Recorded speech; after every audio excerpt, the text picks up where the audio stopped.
Oh, for goodness sakes. Couldn't hit the right button. Good morning. Happy today. I am seriously terrible. It's Thursday. It's Thursday. Remembering what day it is not my strength. Seriously, you need to take a chill. Or I'm going to give you a little chill. Right in your house. Wild animal.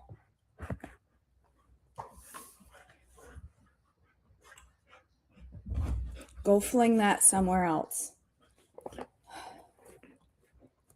She's on a nerve this morning. Just so you know. Get down. Down. Down. Take your snotty chew toy. Take my teeth. Shirt. Down. I'm going to go get your shot collar. I ain't in the mood. Down. Down. Try to sound like Dad. Down. Don't worry. Get down. Get down. Down. Down. Down. In the name of Jesus. It's down. Down. Winnie?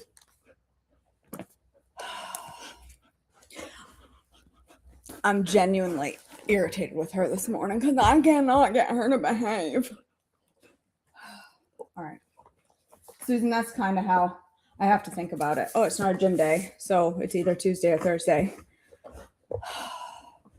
That's what she needs, Karen, is daycare so she can go play with dogs because she's wild in the mornings. She's just wild. Thanks, Tammy. All right. Now she's burping in my face. All right. April 9th, Hannah's prayer for a son. 1 Samuel 1:9-18. Once, after a sacrificial meal at Shiloh, Hannah got up and went to pray. Eli the priest was sitting at his customary place beside the entrance of the tabernacle. Hannah was in deep anguish, crying bitterly as she prayed to the Lord. And she made this vow: O Lord of heaven's armies, if you look upon my sorrow and answer my prayer and give me a son, then I will give him back to you. He will be yours for his entire life, and as a sign that he has been dedicated to the Lord, his hair will never be cut. As she was praying to the Lord, Eli watched her, seeing her lips moving, but hearing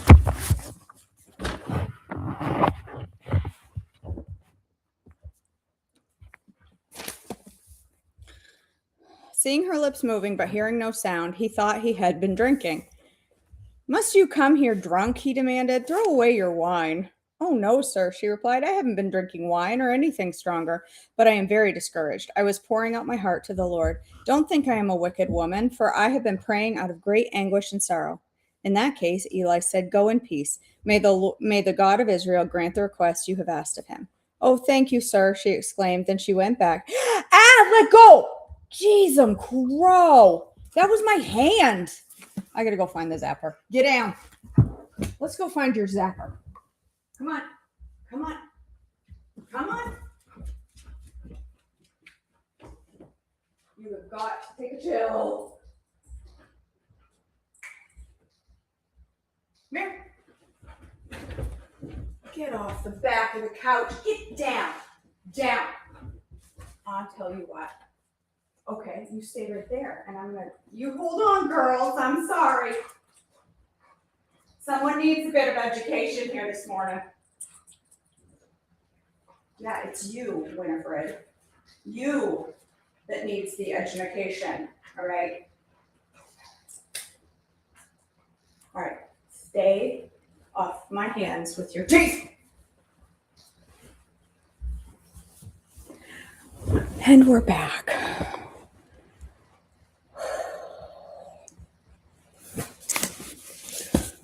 I put the collar on her. Look.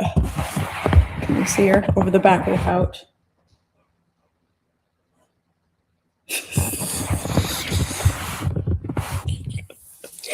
Oh my gosh. All right.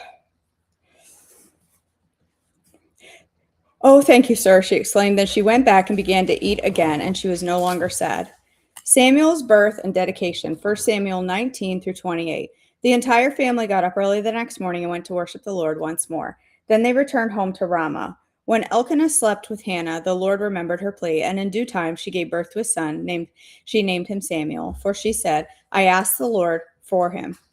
The next year, Elkanah and his family went on their annual trip to offer a sacrifice to the Lord and to keep his vows. But Hannah did not go. She told her husband, wait until the boy is weaned. Then I will take him to the tabernacle and leave him. there with the Lord permanently. Whatever you think is best, Elkanah agreed. Stay here for now, and may the Lord help you keep your promise. So she stayed home and nursed the boy until he was weaned. When the child was weaned, Hannah took him to the tabernacle at Shiloh.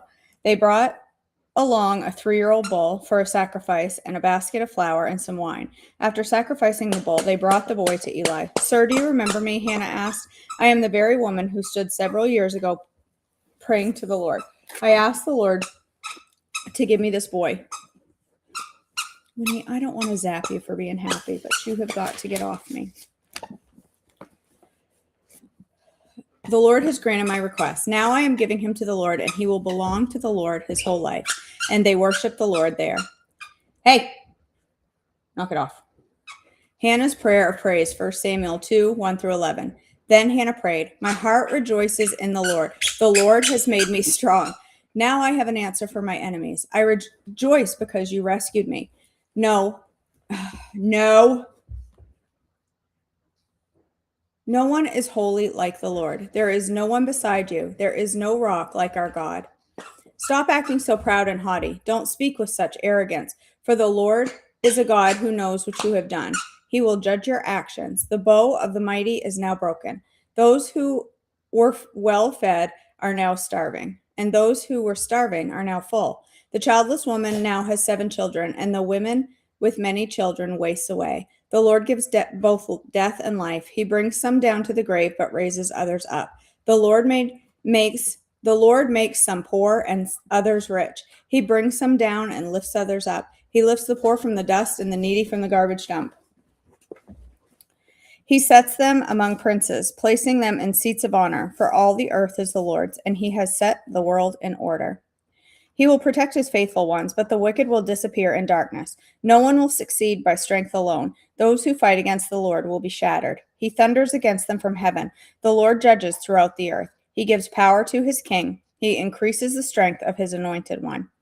Then Elkanah returned home to Ramah without Samuel, and the boy served the Lord by assisting Eli the priest. Eli's wicked sons. 1 Samuel 2, 12 through 26. Now the sons of Eli were scoundrels who had no respect for the Lord or for their duties as priests. Whenever anyone offered a sacrifice, Eli's sons would send over a servant with a 3-pronged fork. While the meat of the sacrifice animal was still boiling, the servant would stick the fork into the pot and demand that whatever it brought up be given to Eli's sons. All the Israelites who came to worship at Shiloh were treated this way. Sometimes the servant would come even before the animal's fat had been burned on the altar. He would demand the raw meat before it had been boiled so that it could be used for roasting. The man offering a sacrifice might reply, take as much as you want, but the fat must be burned first. Then the servant would demand, no, give it to me now, or I'll take it by force. So the sins of these young men was very serious in the Lord's sight, for they treated the Lord's offering with contempt. But Samuel, though he was only a boy, served the Lord. He wore a linen garment like that of a priest. Each year his mother made a small coat for him and brought it to him when she came with her husband for the sacrifice. Before they returned home, Eli would bless Elkanah and his wife and say, may the Lord give you other children to take the place of this one she gave to the Lord. And the Lord blessed Hannah, and she conceived and gave birth to 3 sons and 2 daughters. Meanwhile, Samuel grew up in the presence of the Lord. Now Eli was very old, but aware of what his sons were doing to the people of Israel. He knew, for instance, that his sons were seducing the young women who assisted at the entrance of the tabernacle. Eli said to them, I have been hearing reports from all the people about the wicked things you are doing. Why do you keep sinning? You must stop, my sons. The reports I hear among the Lord's people are not good. If someone sins against another person, God can mediate for the guilty party. But if someone sins against the Lord, who can intercede? But Eli's sons wouldn't listen to the father, for the Lord was already planning to put them to death. Meanwhile, the boy, Samuel, grew taller and grew in favor with the Lord and with the people. A warning for Eli's family. 1 Samuel 2, 27 through 36. One day, a man of God came to Eli and gave him this message from the Lord. I revealed myself to your ancestors when they were Pharaoh's slaves in Egypt. I chose your ancestor Aaron from among all the tribes of Israel to be my priest, to offer sacrifices on my altar, to burn incense, and to wear priestly vests he served me. I assign the sacrificial offerings to you priests. So why do you scorn my sacrifices and offerings? Why do you give your sons more honor than you give me? For you, they have become fat and the best from the best offerings of my people Israel. Therefore, the Lord, the God of Israel, says, I promised that your branch of the tribe of Levi would always be my priest. But I will honor those who honor me, and I despise those who think lightly of me. The time is coming when I will put an end to your family, so it will no longer serve as my priest. All the members of your family will die before their time. None will reach old age. You will watch with envy as I pour out prosperity on the people of Israel. But no members of your family will ever live out their days. A few not cut off from serving at my altar will survive, but only so their eyes can go blind and their hearts break, and their children will die a violent death. And to prove that what I have said will come true, I will cause your two sons, Hophni and Phinehas, to die on the same day. Then I will raise up a faithful priest who will serve me and do what I desire. I will establish his family, and they will be priests to my anointed kings forever. Then all of your surviving family will bow before him, begging for money and food. Please, they will say, give us jobs among the priests so we will have enough to eat. The Lord speaks to Samuel, 1 Samuel 3, 1 through 14. Meanwhile, the boy Samuel served the Lord by assisting Eli. Now in those days, messages from the Lord were very rare, and the visions were quite uncommon. One night, Eli, who was almost blind by now, had gone to bed.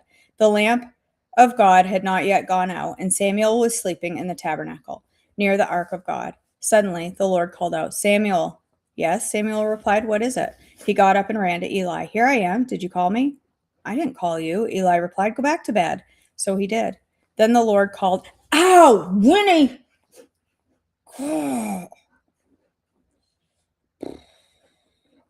Then the Lord called out again to Samuel. Again, Samuel got up and went to Eli. Here I am. Did you call me? I didn't call you, my son. Eli said, go back to bed. Samuel did not yet know the Lord because he had never had a message from the Lord before. So the Lord called a third time. Get down. And once more Samuel got up and went to Eli. Here I am. Did you call me? Then Eli realized it was the Lord who was calling the boy. So he said to Samuel, go lie down, and if someone calls again, say, speak, Lord, your servant is listening. So Samuel went back to bed. And the Lord came and called as before, Samuel, Samuel. And Samuel replied, speak, your servant is listening. Then the Lord said to Samuel, I am about to do a shocking thing in Israel. I am going to carry out all my threats against Eli and his family from the beginning to the end. I have warned him that judgment is coming upon his family forever because his sons are blaspheming God, and he hasn't disciplined them. So I have vowed that the sins of Eli and that his sons will never be forgiven by sacrifice or offerings. Samuel speaks to the Lord, for the Lord. 1 Samuel 3:15 through 4:1a. Samuel stayed in bed until morning, then got up and opened the doors to the tabernacle as usual. He was afraid to tell Eli what the Lord had said to him, but Eli called out to him, Samuel, my son. Here I am, Samuel replied. What did the Lord say to you? Tell me everything, and may God strike you and even kill you if you hide anything from me. So Samuel told Eli everything. He didn't hold anything back. If it is the Lord's will, Eli replied, let him do what he thinks is best. As Samuel grew up, the Lord was with him, and everything Samuel said proved to be reliable. And all of Israel, from Dan to the north to Beersheba in the south, knew that Samuel was confirmed as a prophet of the Lord. The Lord continued to appear at Shiloh and gave messages to Samuel there at the tabernacle. And Samuel's words went out to all the people of Israel. The Philistines capture the ark, 1 Samuel 4:1b through 11. At that time, Israel was at war with the Philistines. The Israelite army was camped near Ebenezer, and the Philistines were at Aphek. The Philistines attacked and defeated the army of Israel, killing 4,000 men. After the battle was over, the troops retreated to their camp, and the elders of Israel asked, why did the Lord allow us to be defeated by the Philistines? Then they said, let us bring the ark of the Lord, covenant of the Lord from Shiloh. If we carry it into battle with us, it will save us from our enemies. So they sent men to Shiloh to bring the ark of the covenant of the Lord of heaven's armies, who was enthroned between the cherubim. Hophni and Phinehas, the sons of Eli, were also there with the ark of the covenant of God. When all the Israelites saw the ark of the covenant of the Lord coming into the camp, their shout of joy was so loud it made the ground shake. "What's going on?" the Philistines asked. "What's all the shouting in the Hebrew camp?" When they were told it was because of the ark of the Lord had arrived, they panicked. "The gods have come into their camp," they cried. "This is a disaster. We have never had to face anything like this before. Help! Who can save us from these mighty gods of Israel? They are the same gods who destroyed the Egyptians with plagues when Israel was in the wilderness. Fight as never before, Philistines. If you don't, we will become Hebrew slaves just as they have been ours. Stand up like men and fight." So the Philistines fought desperately, and Israel was defeated again. The slaughter was great. 30,000 Israelite soldiers died that day. The survivors turned and fled to their tents. The ark of God was captured, and Hophni and Phinehas, the two sons of Eli, were killed.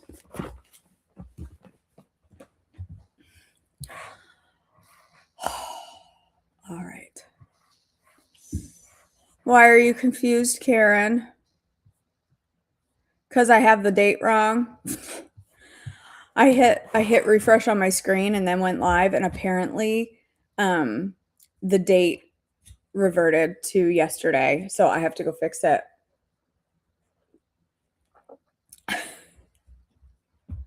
See, I don't even have to zap her. Most of the time, I just have to put the collar on and hold this. And she's like, I'm going to be good. I promise. That's usually all it takes. But she loves to put her toy against me and do this. And like, she'll grab my skin. That's why I have all these bruises up and down my arm. She'll pinch my skin. My bat wings are covered in bruises. It hurts. I don't like it. Get out of there. You're not eating that tree today. All right, girls, I got to pray because I have a meeting starting in 2 minutes.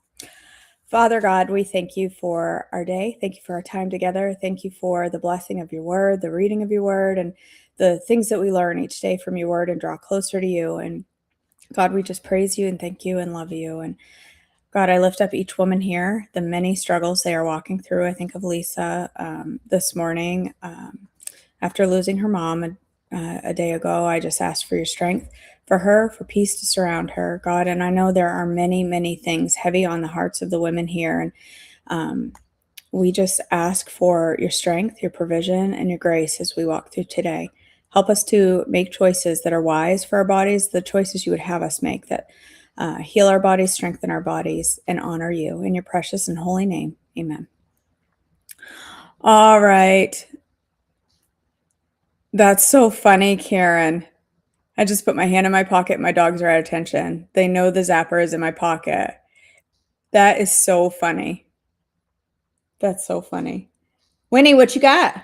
Give it to me. Hey, what's that? Come here. I don't know what you're chewing up over there, but I don't think it's meant to be chewed up by you. That's what I think. She ate half a button yesterday, a nice, very sharp half a button. So we're waiting on that to come out the other end. That's fun. Is a big button that she chewed in half and ate half of it. It was very sharp edges. So we're waiting on that. I fed her 3 dinner rolls immediately after because the word on the street is if you feed them lots of white bread right at like fluffy white bread right after they eat something like that, it will protect their gut. So she got 3 dinner rolls. She got all right, girls, I gotta go. I have a meeting right now. I love you guys. I hope you have a great rest of your day. Bye.